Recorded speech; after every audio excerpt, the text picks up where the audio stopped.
Billionaire marries ugly homeless woman on a bet, but on their wedding night a secret emerges. What was supposed to be just a bet turns into an unexpected twist. She, whom he underestimated, guards a secret that could destroy everything. On the most important night, he discovers that the truth is more shocking than he imagined. If this story interested you, don't forget to subscribe to our channel and tell us which city you're watching from. We continue. I promise this will be the best story you'll ever hear.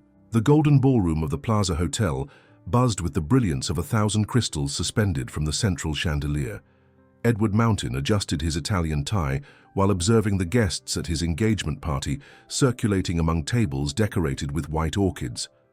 At 42, he had built an empire in the fashion industry that spanned 3 continents, and that evening was meant to crown not only his professional success, but also his personal achievement.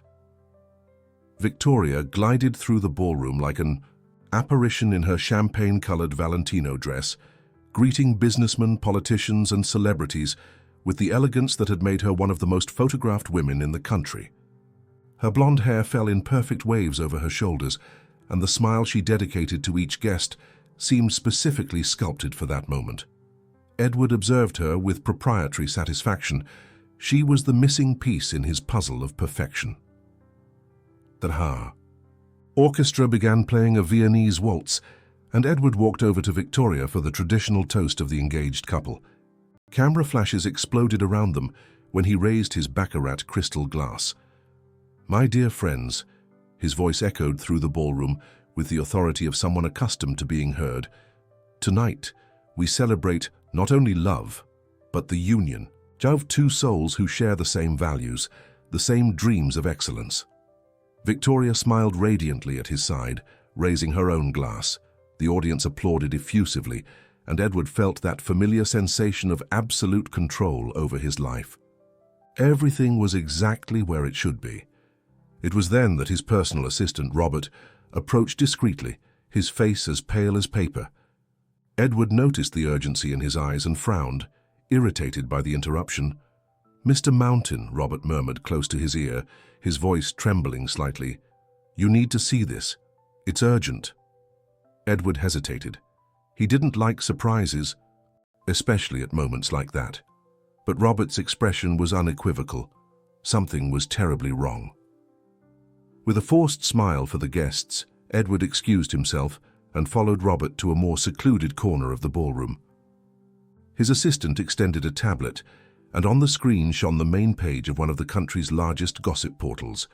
The headline was devastating. "Paradise Betrayed. Victoria Serrano caught kissing soap opera heartthrob on exclusive beach." The key. Photos were unequivocal. Victoria and Ryan Adams, the most coveted actor of the moment, intertwined in a passionate kiss on a Hamptons beach. The series of images showed a meeting that clearly wasn't their first. There was intimacy, complicity, genuine passion, everything that Edward believed he shared exclusively with her. The world seemed to collapse around him. The noise of the party became a distant buzz, and Edward felt the blood drain from his face. During 5 years of relationship, he had built a perfect narrative about Victoria and about them as a couple. She was his muse, his success companion, the woman who completed his image of an accomplished man. When was this published? His voice came out hoarser than intended. "About 20 minutes ago, sir. It's already spreading across social media." Edward looked across the ballroom and saw Victoria animatedly conversing with a group of socialites, laughing that crystalline laugh that had always enchanted him. How could she maintain that performance, knowing her betrayal was being exposed? At that very moment, his fingers trembled slightly as he enlarged the images. Each photo was a stab in his pride, in his belief that he controlled all aspects of his life.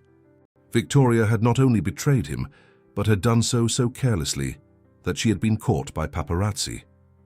"Sir," Robert whispered, "some guests are already commenting. Would you like me to—" "No," Edward interrupted, straightening his shoulders. "We won't make a scene." He put the tablet in the inside pocket of his jacket and walked back to the center of the ballroom, each step calculated to maintain composure. The music continued, conversations flowed, but Edward could feel the furtive glances, the whispers behind fans and champagne glasses. The news was spreading like wildfire. When he reached Victoria, she greeted him with the same radiant smile, as always, but Edward noticed something different in her eyes. There was an almost imperceptible tension, as if she knew the bomb was about to explode. "Darling," she said, passing her arm through his with rehearsed naturalness, "I was just telling Helen about our honeymoon in Tuscany." Edward forced a smile and nodded to Helen. Kavanagh, one of the city's most influential social columnists, he knew that every word, every gesture, would be dissected and published in the coming days. "Victoria," he said softly, "can we talk privately for a moment?" She hesitated for a fraction of a second, but maintained her smile. "Of course, love." They headed to one of the hotel's private balconies, away from curious eyes.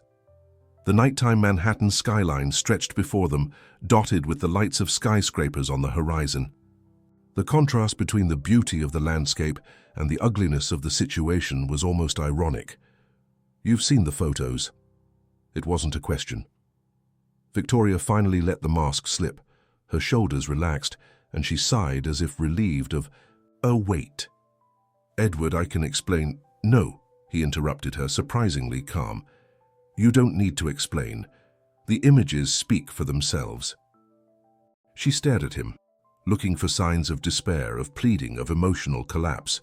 But Edward had learned early on that showing weakness was inadmissible. Even at that moment, even with his world crumbling, he would maintain his dignity. "Aren't you going to ask me why?" Her voice carried a mixture of surprise and disappointment. "What for? To hear it wasn't serious, that it was a moment of weakness? That you truly love me?" Edward laughed humorlessly. "Victoria, you made your choice, and your choice tells me everything I need to know." They remained silent for a few minutes, listening to the sound of the city below and the distant murmur of the party continuing in the ballroom. "What are we going to do about the guests?" she finally asked, showing a bit of nervousness. "We aren't going to do anything. I'm going to finish this evening with whatever dignity I have left. You do whatever you think is best." Edward took the tablet from his pocket and showed her the photos. Victoria closed her eyes for a moment, as if she could erase those images from reality. 5 years, Victoria. 5 years building something I thought was solid, real. "Edward, our relationship was never about true love, and you know that," she said, regaining some of her usual haughtiness. "It was about convenience, about status, about the perfect image we wanted to project." Her words were like a punch to the stomach, not from the pain of betrayal, but from the raw truth they carried. Edward realized she was right. He had fallen in love with the idea of Victoria, with how she complemented his image of success, not with the woman she really was. "Maybe you're right," he admitted, "but that doesn't justify public humiliation." "It wasn't planned," she whispered. "Things with Ryan just happened." Edward nodded slowly. He knew Ryan Adams by sight. They had met at some events. The actor was exactly the opposite of everything he represented. Spontaneous where Edward was controlled, emotional where Edward was rational, passionate where Edward was calculating. "I'm going back to the ballroom," he announced. "You can stay here as long as you need." When he turned to leave, Victoria called him. "Edward, I'm sorry, really." He stopped but didn't turn around. "I am too, Victoria. I'm sorry we wasted 5 years of our lives on a farce." Back in the IDE ballroom, Edward noticed that the atmosphere had completely changed. Conversations were more whispered, glances more furtive. Some guests had already discreetly left. Others approached him with expressions of forced solidarity. Helen Kavanagh was the first to address him directly. "Edward, darling, if you need anything..." "Thank you, Helen, but everything's fine." These things happen. She studied him with her experienced social columnist eyes. "Are you going to make an official statement?" "For now, there's nothing to comment on. Life goes on." Edward spent the rest of the night fulfilling his role as host, conversing with guests as if nothing had happened, thanking everyone for their presence. It was a masterful performance of emotional control, but inside he felt a toxic mixture of humiliation, anger, and strangely, relief. When the last guest left around 3 in the morning, Edward found himself alone in the devastated ballroom. The wilted orchids, abandoned glasses, crumpled napkins on the floor, all of it seemed to perfectly metaphorize the state of his life at that moment. Robert appeared at his side, discreet as always. "Sir, can I do anything?" Edward looked around the empty ballroom and felt a strange sensation of freedom. As painful as that situation was, it liberated him from a prison he himself had built. "Robert," he said slowly, "do you believe it's possible to completely transform a person?" His assistant seemed surprised by the question. "How so, sir?" "Take someone ordinary without resources, without connections, and transform them into a high society lady. Do you believe that's possible?" Robert hesitated. "Well, sir, you managed to transform your company from a small clothing factory into a global empire. I'm not talking about business. I'm talking about people, human essence." Edward walked to the balcony where he had spoken with Victoria a few hours earlier. The sun was already beginning to rise on the horizon, painting the sky in pinkish and golden hues. A new dawn, a new beginning. "Mr. Mountain," Robert approached cautiously, "are you all right?" Edward smiled for the first time since seeing the photos. It wasn't a smile of happiness, but of determination. "Robert, tomorrow I want you to cancel all my commitments for the next week. I have a new project in mind." "What kind of project, sir?" Edward looked at the skyline that stretched infinitely before him. Somewhere out there, he thought, there was a person who would prove that he still had control over something. A person he could mold, transform, elevate to his world of luxury and sophistication. "I'm going to prove that I can create a perfect lady," he said, more to himself than to Robert. "I'll show everyone, especially Victoria, that the problem wasn't with me but with choosing the wrong material to work with." Robert frowned, concerned about his boss's mental state, but he had known Edward long enough to know that when he made a decision, nothing in the world would change his mind.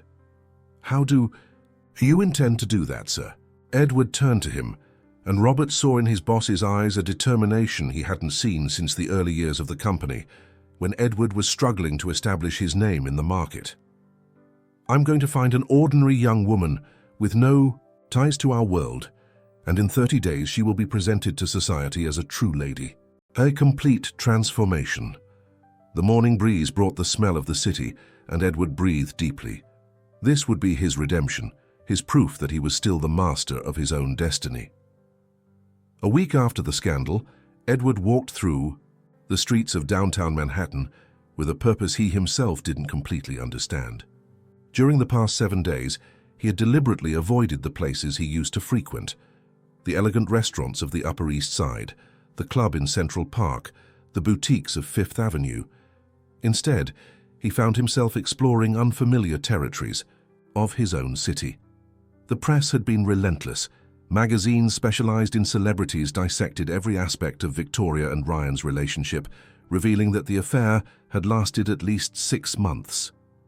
Edward discovered details he would have preferred not to know. The secret meetings in discreet hotels, the trips disguised as work, the elaborate lies Victoria had constructed to maintain the two lives in parallel. But strangely, the pain of betrayal had transformed into something different. A cold, calculating determination that propelled him toward his new project. Robert had tried to dissuade him, suggesting that perhaps it would be better to take a trip, to distance himself until the scandal calmed down. Edward, however, felt that fleeing would be admitting defeat. That Thursday morning, he decided to walk through the downtown area, observing ordinary people in their daily lives. He wanted to find someone who represented exactly the opposite of Victoria, someone authentic, genuine, who wasn't contaminated by the superficial world in which he lived. That's when he saw her. She was sitting on the steps of St. Patrick's Cathedral, feeding pigeons with breadcrumbs she took from a crumpled plastic bag. She must have been about 25, brown hair tied in a disheveled ponytail, wearing a faded blue blouse and a long skirt that had known better days. But there was something in her posture, in the way she interacted with the pigeons, that caught his attention. She talked to the animals in a low voice as if they were old friends. She had a genuine smile when a braver pigeon landed on her hand, and Edward realized that, even in clearly difficult circumstances, she radiated a natural dignity that couldn't be bought or taught.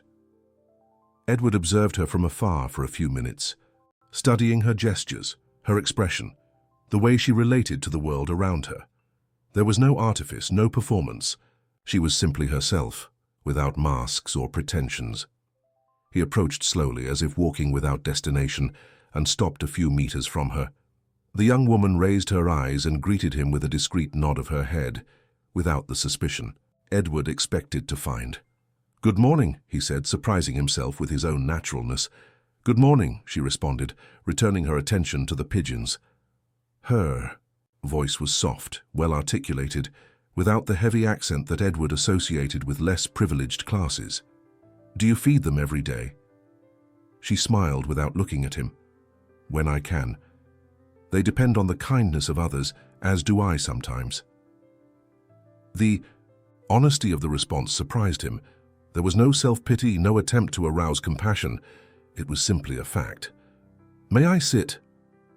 Edward asked, indicating a space on the steps beside her.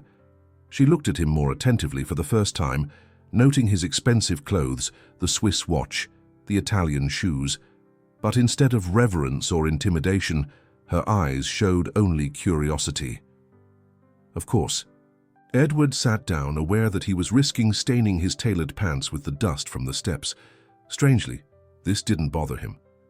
"You're not from around here," she observed. It wasn't a question. "How do you know?" "Your clothes, your posture, the way you look around as if everything is new." She smiled. "And you smell like expensive cologne." Edward laughed, genuinely amused. "Observant. I have to be. In my situation, paying attention to details can be the difference between a good and bad experience." "What situation would that be?" She studied him for a moment, as if assessing whether she could trust him. "I don't have a place to live. I sleep in shelters when there's room, on the street when there isn't." The simplicity with which she exposed her condition touched Edward in an unexpected way. There was no drama, no plea for help. It was just information. "How long has this been going on?" 6 months. She scattered more crumbs on the ground, and a dozen pigeons approached. "I lost my job when the company closed, couldn't pay rent. It was one thing leading to another." "What kind of work?" "I was a receptionist at an accounting firm. Nothing glamorous, but it paid the bills." Edward observed her hands as she distributed the crumbs. They were delicate hands with long fingers and well-kept nails despite the circumstances. There was education in her gestures, refinement in her way of speaking. "Did you study?" "Graduated in literature from Columbia." She smiled with a touch of irony. "Very useful for getting a job, as you can see." "Why literature?" "I always loved literature. I dreamed of being a teacher, maybe a writer." She shrugged. Life had other plans. Edward felt a pang of recognition. He too had had different dreams when young, before ambition and the need for success took control of his life. "What's your name?" "Maria." "Maria Stewart." "Edward Mountain." She raised her eyebrows. "The fashion magnate. I saw your name in the Poor papers this week." Edward felt his face heat up. "You read about the scandal." "I did." Maria looked at him directly. "It must have been difficult." The empathy in her voice was genuine, without traces of morbid curiosity or satisfaction with another's disgrace. Edward realized it had been a long time since someone had shown real concern for his feelings. It was, but perhaps it was necessary. "How so?" Edward hesitated. He wasn't accustomed to opening up to strangers, especially about personal matters. But there was something about Maria that made him want to be honest. "I spent years building a life based on appearances. I chose people around me who complemented the image I wanted to project, not for who they really were." Maria nodded thoughtfully. "And now you've discovered that appearances can be deceiving." "Exactly." Edward looked at her with renewed interest. "You have an interesting way of seeing things." When you lose everything you thought defined you, all that remains is who you really are. It's a painful lesson, but enlightening. Maria's words echoed in Edward's mind. She had perfectly articulated something he had been feeling but couldn't express. "Maria," he said, making an impulsive decision, "may I make a strange proposal?" She laughed, a crystalline sound that contrasted with the urban environment around them. "My life is already quite strange. Go ahead. I'd like to offer you an opportunity, a complete transformation, clothes, formal education, social refinement. In 30 days you could become a high society lady." Maria stopped feeding the pigeons and stared at him with surprise. "Why?" "Honestly, part is for you. I see potential, intelligence, natural dignity. Part is for me. I need to prove something. To myself." "What kind of something?" Edward chose his words carefully. "I need to know if I still have control over some aspect of my life, if I can create something beautiful and true." Maria was silent for a long moment, observing the pigeons pecking at the crumbs around her feet. "And what would you expect from me in return?" "Your willingness to learn, to transform, nothing more." "Nothing more." Her voice carried skepticism. "Nothing more." Edward confirmed. "It would be an agreement between us. I would offer housing, clothes, education, etiquette lessons, everything necessary. You would dedicate yourself to the process. And after the 30 days, you would be free to choose what life you want to lead." Maria stood up and walked a few steps, clearly processing the proposal. Edward observed her, noting the natural grace in her movements, the way she maintained an erect posture despite adverse circumstances. "May I ask why me?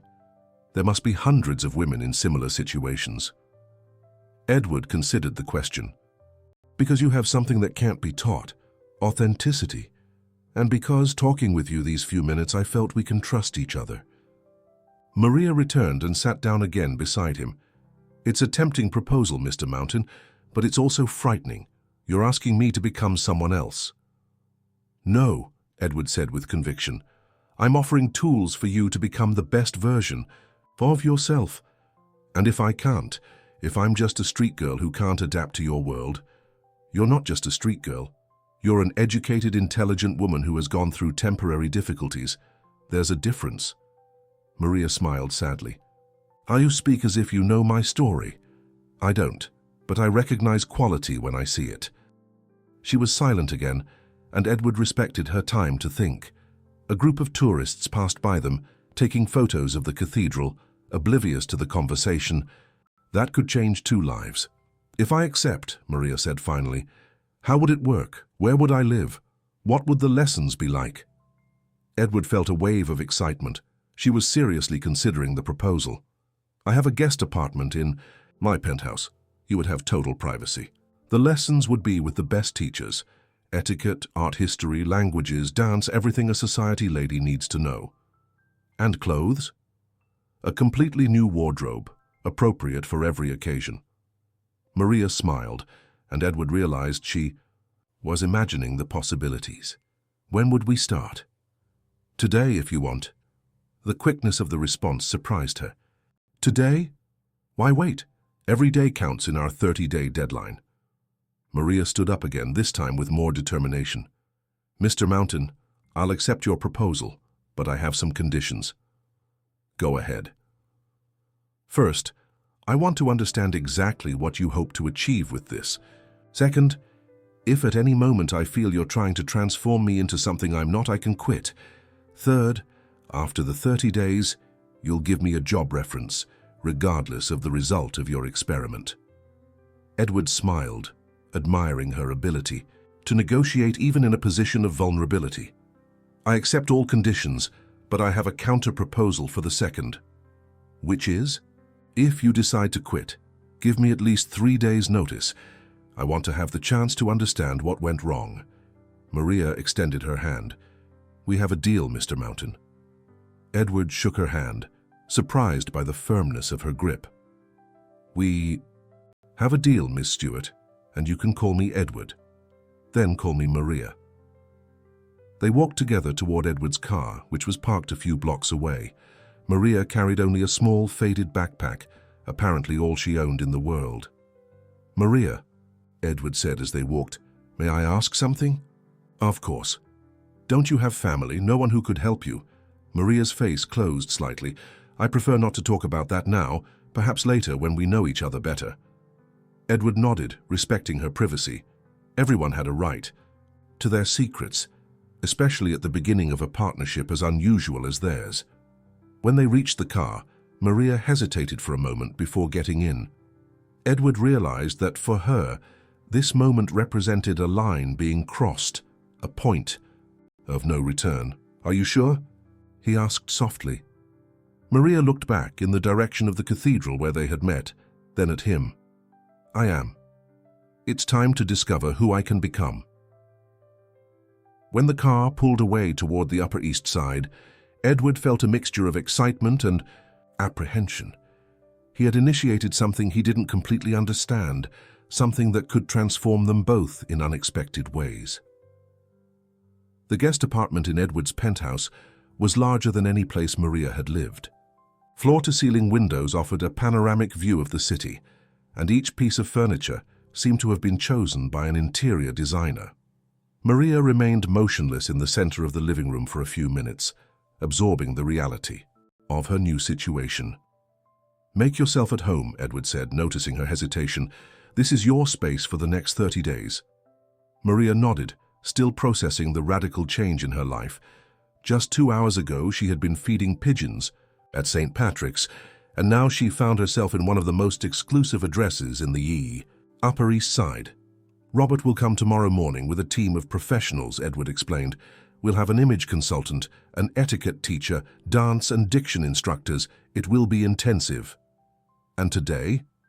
"Today you rest, familiarize yourself with the space, and tomorrow we begin your transformation." After Edward withdrew, Maria slowly explored the apartment.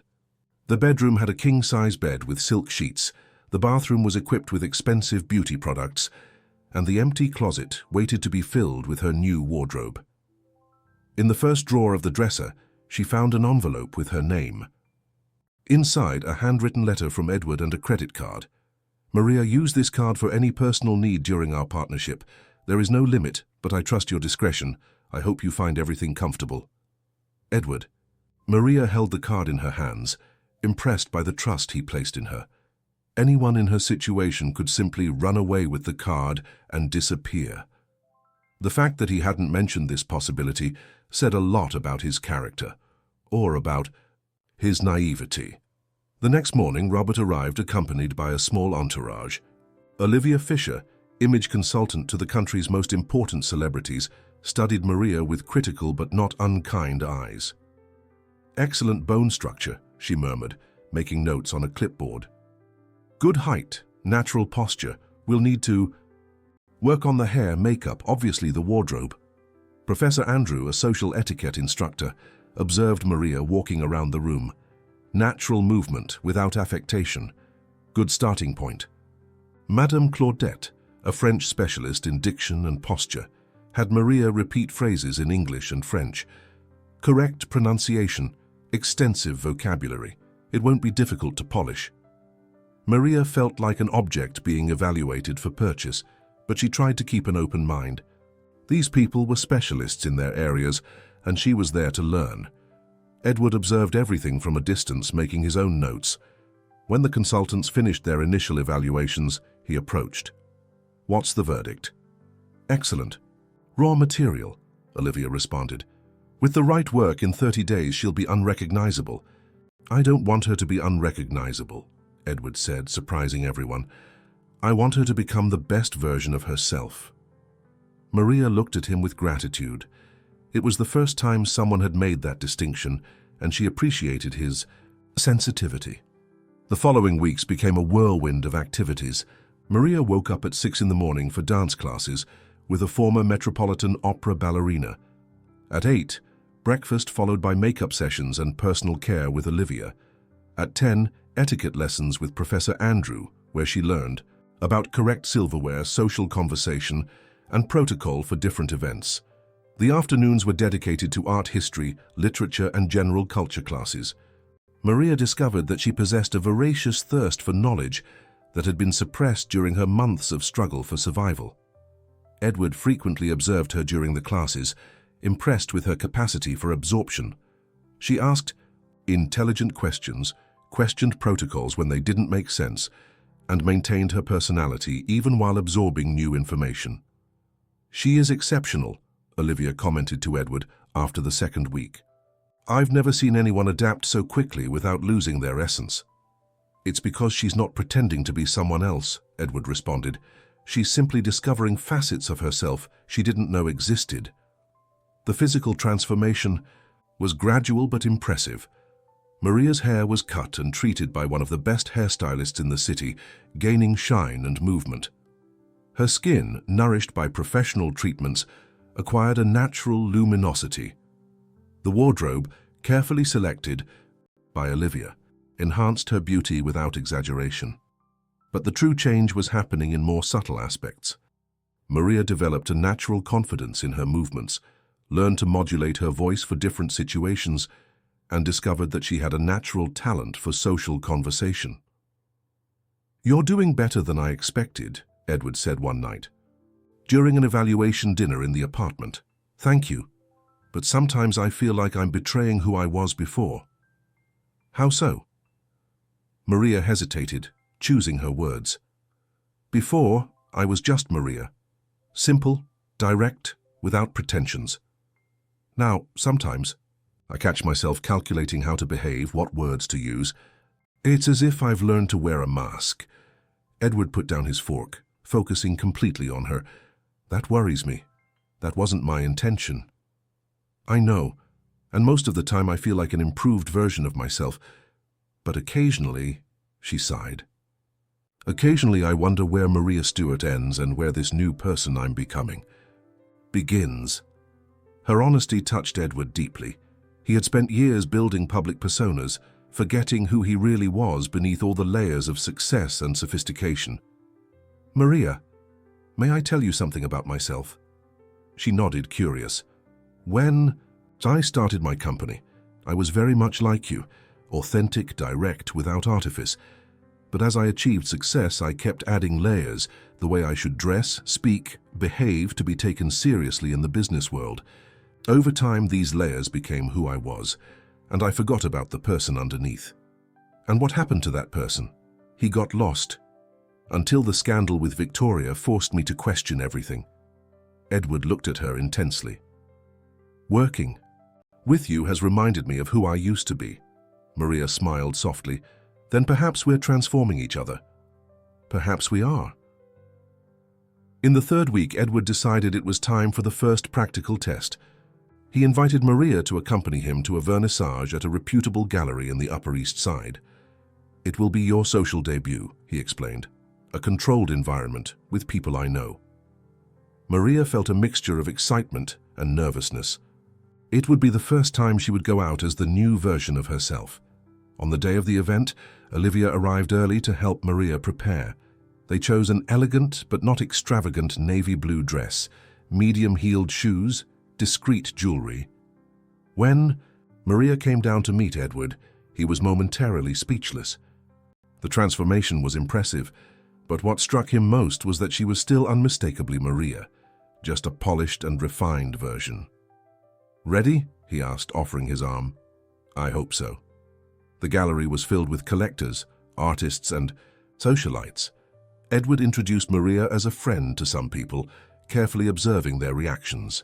She conversed naturally about art, demonstrated knowledge about the exhibited artists, and maintained elegance without seeming artificial. "Who is that charming young woman?" Helen Kavanagh asked Edward during the evening. "Maria Stewart, a B. Recent discovery. She has something special, a rare authenticity in this environment." Edward smiled with satisfaction. His bet was working. But it was in the second half of the night that something unexpected happened. Victoria appeared at the vernissage, accompanied by Ryan Adams.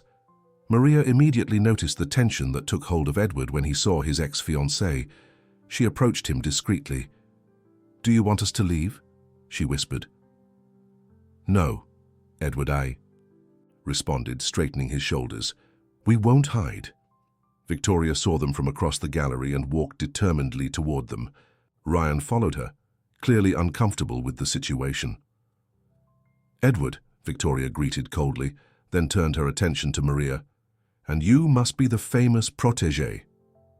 Maria maintained her composure, remembering her social etiquette lessons. Maria Stewart, pleasure to meet you. Victoria Serrano. Victoria's eyes studied Maria from head to toe.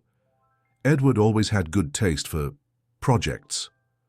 The word projects was pronounced with a dose of venom that didn't go unnoticed by anyone.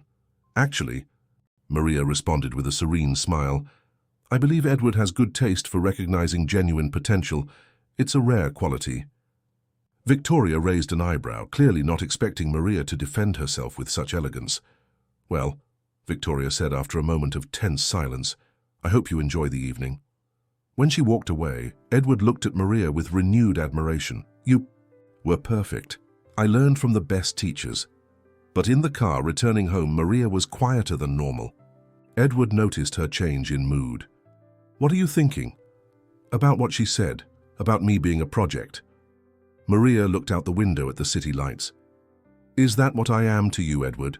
A project to prove something? The question caught him by surprise. Do you think you are? I don't know. Sometimes I feel like you see me as a work of art you're creating, not as a person. Edward stopped the car at a red light and turned to her. Maria, when I began this, maybe you were a project, but you're not anymore. You've become more important than that. More important how? Edward hesitated, realizing he was about to admit something he hadn't fully recognized even to himself. You've become someone I deeply admire. Someone who makes me question who I am and who I want to be.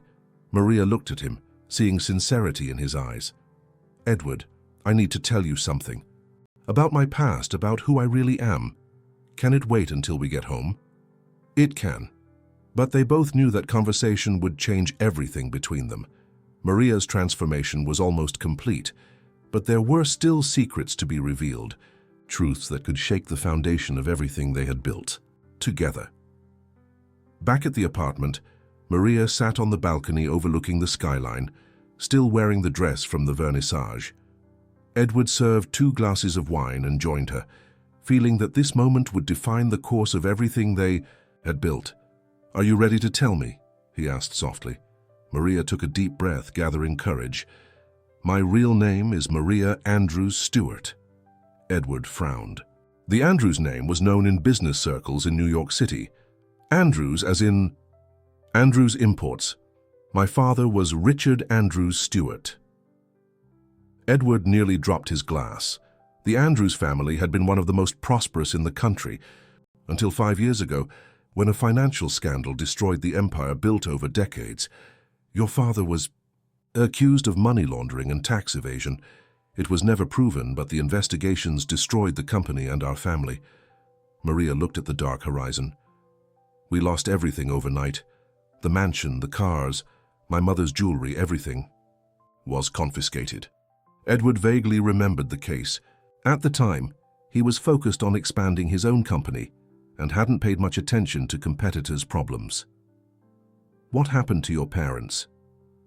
My mother couldn't handle the social pressure. She had a nervous breakdown and was institutionalized. My father, Maria paused, choosing her words. My father left. They say he went abroad, but we never heard from him again. And you? I was 20, studying literature at NYU with a scholarship that I lost when the family name became toxic. I tried to support myself by working, but every time someone discovered my last name, I was fired. People saw me as complicit in my father's alleged crimes. Edward felt the weight of the revelation. The woman he thought he was saving from. Poverty had, in fact, known a life of privilege very similar to his own. Why didn't you tell me before? Because I knew it would change how you saw me. You chose an ordinary young woman from the streets for your transformation project. If you knew I had already frequented the same social circles as you, it would lose its appeal. No, Edward said with conviction. I would have made the offer anyway. Maria smiled sadly. Would you? Or would you have felt pity for a fallen former rich girl? The question made him reflect. Honestly, he didn't know what his reaction would have been. Maria, during these 3 weeks, you've demonstrated qualities that have nothing to do with your origin. Your intelligence, your dignity, your capacity for learning, that's genuinely yours. But you don't understand. Maria stood up and walked to the balcony railing. I wasn't learning new things. I was remembering things I had forgotten. The social etiquette, the protocols, the art, all of this was part of my original education. Edward felt as if the ground was collapsing beneath his feet. So, everything was a lie. Not a lie, an omission. Maria turned to face him. I genuinely needed help. I was living on the street, without prospects. Your offer was real. My need was also real. But you let me believe I was creating something. From scratch. And weren't you, Edward, when you found me, I'd forgotten who I was. 5 years living as a social pariah, being rejected by everyone, had stripped me of everything I once was. You didn't teach me to be a society lady. You reminded me that I always was one. Her words echoed in Edward's mind. He walked to the bar and poured more wine, needing time to process the information. There's one more thing, Maria said softly. Edward closed his eyes, preparing himself for another shock. I knew Victoria. We were friends when we were younger. We frequented the same clubs, the same parties. She knew exactly who I was when she saw us together at the vernissage. That's why the comment about projects. Exactly. For her, you were simply recycling. A fallen ex-socialite. Edward sat heavily on the sofa, trying to reorder everything in his mind. The project he thought he was conducting had revealed itself to be something completely different. How do you feel knowing the truth? Maria asked, sitting beside him. Confused, deceived, but also, he hesitated, also impressed. Impressed? By your strength. You lost everything, were rejected by the society that should have embraced you, and yet you maintained your dignity. When I found you, you were feeding pigeons with genuine kindness. There was no bitterness, no self-pity. Maria felt tears forming in her eyes. There was, actually, a lot of bitterness, a lot of pain. But I learned that if I fed those emotions, they would consume me. Edward looked at her with an admiration he hadn't felt for anyone in a long time. Maria, may I make a confession? Of course. In the last few weeks, observing you, living with you, I've fallen in love. The words came out before he could censor them. Maria stared at him in surprise. In love with me or with the woman you believe you created? With you, with the Maria who feeds pigeons, who asks intelligent questions during classes, who confronts Victoria with elegance, who has the courage to tell me the truth even knowing it might hurt me. Maria moved closer to him on the sofa. Edward, I also need to confess something. What? I've fallen in love too. With the man who offered a second chance to a stranger, who respected my privacy, who saw me as a person, not as an object. They looked at each other in silence for a long moment, both recognizing that they had crossed a line that couldn't be undone. And now? Edward asked. Our agreement was for 30 days. 5 days left, Maria observed.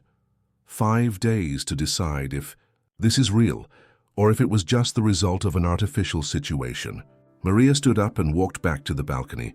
Edward, there's still another thing you need to know. He sighed. More revelations? The last one, I promise. Maria took a deep breath. During the investigations of my father, it was discovered that he had done business with various companies in the textile sector. One of them was your company in its early years. Edward felt his blood freeze. What do you mean? Your company bought imported fabrics through Andrew's Imports. When the scandal broke, you quickly cancelled all contracts and changed suppliers. That was just business. I couldn't risk being associated. I know, and I don't blame you for it. Any sensible businessman would have done the same thing. Maria turned to him. But it means you knew my father, even if indirectly. Edward vaguely remembered some contracts in the early years of his company. Richard Andrews had been an efficient supplier until legal problems made it impossible to maintain business. Maria, does this change anything between us? Not for me, but perhaps for you. Edward approached her on the balcony, taking her hands. It changes nothing. If anything, it makes me admire even more your ability to start over. Even knowing I'm not the ordinary young woman you thought you were saving, you're much more interesting than any ordinary young woman, Edward smiled.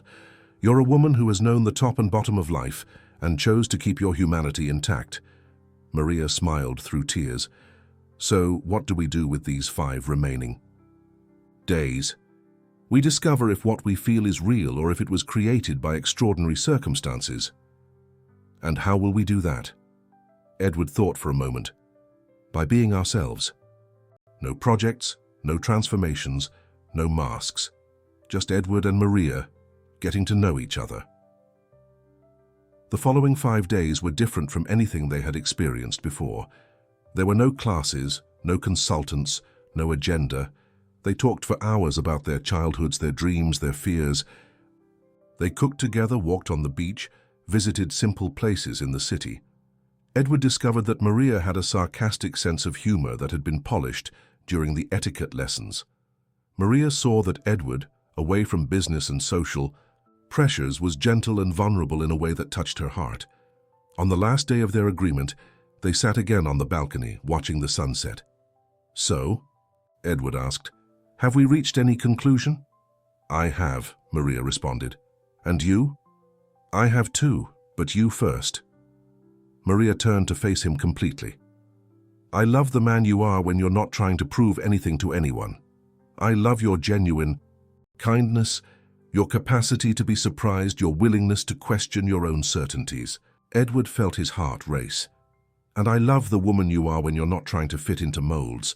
I love your strength, your honesty, your ability to see beauty in small things like pigeons in the city center.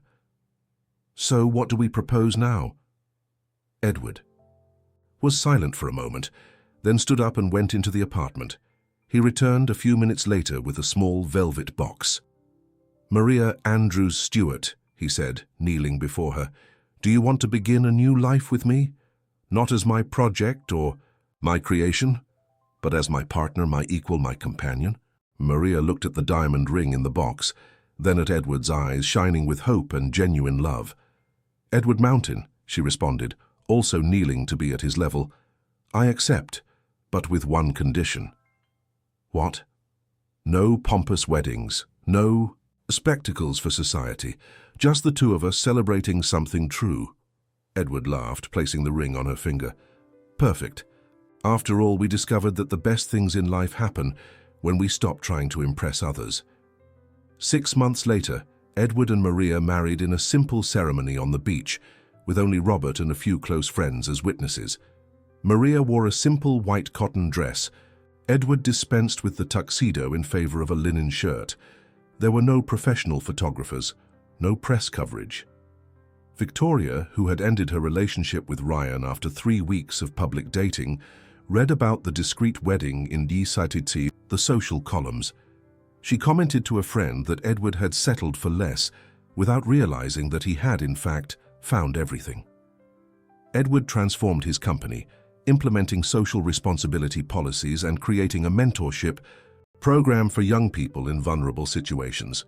Maria returned to studying, this time education, and opened an NGO to help people who, like her, had lost everything and needed to rebuild their lives. They discovered that true love doesn't happen when we try to mold someone in our image and likeness, but when we allow the person to be authentically themselves. Edward learned that control is an illusion and that true strength lies in accepting vulnerability. Maria rediscovered that dignity is not lost with external circumstances, but comes from within. On a Sunday morning, a year after they met, they walked together to St. Patrick's Cathedral. Maria carried a bag of breadcrumbs. Edward carried a thermos of coffee. They sat on the same steps where they had first met, feeding the pigeons and watching the city wake up. Any regrets? Edward asked, watching Maria smile at a pigeon that landed on her hand. None. And you? None. Except... Maria looked at him concerned. What? Except I regret having taken 42 years to discover that true love cannot be planned, controlled, or manufactured. It simply happens when we least expect it, with the person we least imagined. Maria laughed, that crystalline sound that Edward had learned to love more than any music. Well, at least it didn't take 43. They remained there for hours, talking with passers-by, feeding pigeons, simply being themselves. Two people who had found in love the courage to abandon masks and embrace authenticity. The magnate had learned that he didn't need to transform anyone to find happiness. The woman who had once been rich, then poor, then transformed, had discovered that her true wealth lay in the capacity to love and be loved for who she really was. And so, in the simplicity of a Sunday morning, surrounded by pigeons and the gentle movement of the city, Edward and Maria found something that no fortune could buy, the peace of being exactly where they should be, with exactly who they should be with.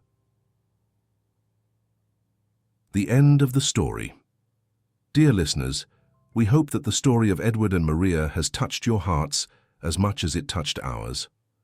This narrative reminds us that true transformations happen from the inside out, and that genuine love flourishes when we have the courage to be authentic. If this story moved you, don't forget to subscribe to our channel and leave a like on this video. We have a special playlist with equally engaging stories waiting for you right here. Every day we bring narratives that explore the complexity of human relationships and the beauty of true transformation. Share in the comments, do you believe it's possible to find true love when we least expect it?